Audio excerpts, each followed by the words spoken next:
Hola, me llamo Tomás Femenías, soy el director del Centro de Tratamiento Integral de INCA de Proyecto IME Balears y llevo aproximadamente 22 años como terapeuta en la entidad. La estrategia de los últimos años de Proyecto IME Balears es intentar acercar a la ciudadanía los centros de tratamiento. Con esa intención nacieron los centros de tratamiento integral. Como centro podemos dar respuesta a cualquier demanda en el medio sobre conductas adictivas, tanto de prevención como de intervención en programas de tratamiento. En INCA es verdad que llevamos más de 15 años porque ya estábamos atendiendo algunas necesidades desde prevención escolar u otras con algunos grupos de tratamientos específicos.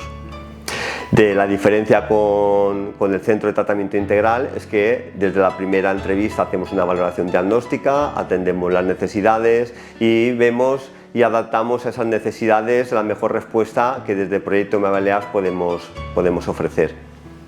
Actualmente somos un equipo de 9 personas, desde diferentes sectores profesionales, de la psicología, pedagogía, trabajo social, educación social y orientación laboral. Desde 2020, que nacimos como centro de tratamiento integral, han pasado 6 años y en estos 6 años hemos multiplicado el número de personas atendidas. Os invitamos a todos a que si tenéis alguna problemática de conductas adictivas, si no sabéis a veces dónde acudir, os invitamos a que vengáis al centro, que nos conozcáis y os escucharemos y os ayudaremos a buscar soluciones a vuestro problema. Muchas gracias.